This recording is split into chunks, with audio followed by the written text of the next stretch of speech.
Hello दोस्तों, स्वागत है आप लोगों का इन्फॉर्मेट एजुकेशन में। सो गाइस, आज हम बात करने वाले हैं इकोनॉमिक्स के एक अच्छे टॉपिक के बारे में जिसका नाम है इंक्लूसिव ग्रोथ। हमारी इकोनॉमिक्स की सीरीज चल रही है। अगर आपने नहीं देखी है, अगर आपको समझना है इकोनॉमिक्स के बारे में, तो जरूर देखिए प्लेलिस्ट वाले एरिया में जाके। फिलहाल बात करते हैं इंक्लूसिव ग्रोथ होता है क्या है। Inclusive growth refers to an economic growth और process that benefits all segment of society. लगभग समाज के हर तबके की ग्रोथ हो रही होती है और इससे बेनिफिट मिलता है उन सबको, तो उसे ही कहा जाता है जिसमें सबका विकास हो रहा हो, इंक्लूसिव ग्रोथ कहा जाता है उसको। ठीक है। Particularly the disadvantage, marginalised and vulnerable groups, जो भी अपने आप को खुद से डेवलप नहीं कर पा रहे हैं, इकोनॉमिकली उतना आगे नहीं बढ़ पा रहे हैं, उनकी मदद की जाती है, उनको भी डेवलप किया जाता है और भी बहुत सारी चीज़ें करी जाती है जिसमें लगभग सबका ग्रोथ हो। It aims to ensure that benefit of the economic growth are widely shared.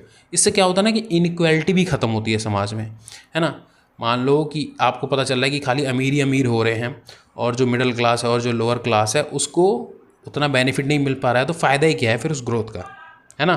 तो लगभग सबकी ग्रोथ होनी चाहिए साथ साथ, तो उसे ही कहा जाता है एक अच्छा इंक्लूसिव ग्रोथ। इससे क्या होता है कि इनइक्वालिटी खत्म होती है, इम्प्रूव्ड लिविंग स्टैंडर्ड बढ़ता है, अच्छा लाइफ लोग जीत पाते हैं, हेल्दी लाइफ जी पाते हैं, लंबा जी पाते हैं, लाइफ एक्सपेक्टेंसी वगैरह भी बढ़ती है।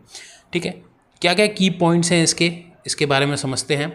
सो इक्विटेबल डिस्ट्रीब्यूशन ऑफ वेल्थ का डिस्ट्रीब्यूशन आपस में सही तरीके से होता है जिसमें समाज के हर तबके को बेनिफिट होता है।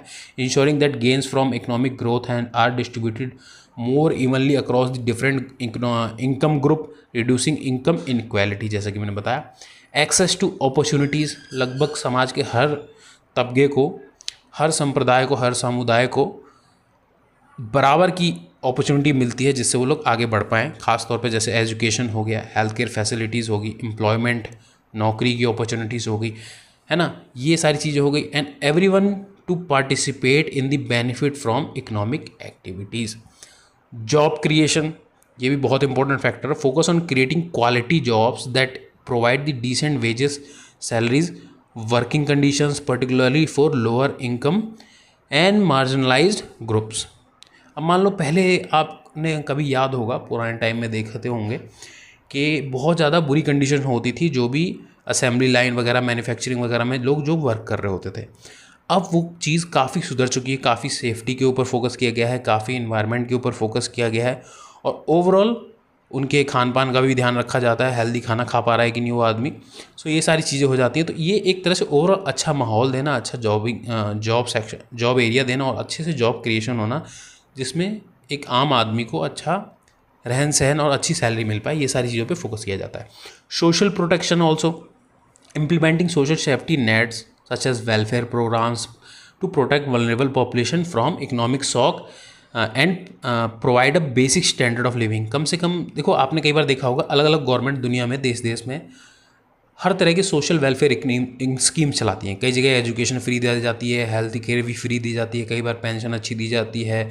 अगर अनएम्प्लॉयमेंट है, मान लो बंदे को नौकरी नहीं है, तो कई बार बेरोजगारी भत्ता भी मिलता है। तो बहुत सारी चीज़ें हो जाती हैं। ठीक है। तो ये सारी एक तरह से सोशल प्रोटेक्शन वाली ही स्कीम्स हो जाती हैं। Inclusive policy and institutions, formulating and implementing policies that promote social inclusion, gender equality, equal opportunities for all, strengthening institutions to ensure fairness and justice. लगभग सब तरह के लोगों के ऊपर विकास का फोकस किया जाता है। सस्टेनेबल डेवलपमेंट किया जाता है, promoting environmentally sustainable economic practices that ensure the wellbeing of future generation. Overall जो हमारी धरती है, ठीक है, ग्लोबल वार्मिंग के बारे में आप सुनते ही होंगे, तो ये सारी चीज़ों के ऊपर फोकस किया जाता है। पेड़ों को ना ज़्यादा नुकसान पर पहुँचे, ओवरऑल जो नेचर है उसको नुकसान ना पहुँचे, ठीक है, और उस तरीके से सस्टेनेबल ग्रोथ हो जिससे लंबे समय तक हम लोग अच्छे से जीवन जी पाएँ, ग्रोथ भी होती रहे, ओवरऑल जो लोग हैं उनका भी स्टैंडर्ड ऑफ लिविंग अच्छा हो, और इन सारी चीज़ों पे फोकस किया जाता है इसके ऊपर। Empowerment and participation, encouraging the active participation of all citizens in decision making process that affects their lives, fostering a sense of ownership and empowerment. Democracy एक एग्जाम्पल हो सकता है जहाँ पर हर तरह के लोगों को समाज में वोट देने का अधिकार मिलता है और लोग अपनी समझदारी से, सूझबूझ से अपने नेता को चुनते हैं। तो ये एक तरह का एम्पावरमेंट ही तो हुआ। आपके जो अधिकार हैं, आप उनको, अपने अधिकारों को इस्तेमाल करो, है ना, संविधान के अकॉर्डिंग, और जो भी हमारे देश के नियम कानून है, अलग अलग देश में अगर आप रह रहे हो तो वहाँ के नियम कानून के हिसाब से आपको फॉलो करना चाहिए। तो ये एक तरह का एम्पावरमेंट है और ज़्यादा से ज़्यादा पार्टिसिपेशन बढ़ाया जाता है कि देश की ओवरऑल इकोनॉमिक ग्रोथ हो। आशा करता हूँ आपको समझ आया होगा कि इंक्लूसिव ग्रोथ होता क्या है।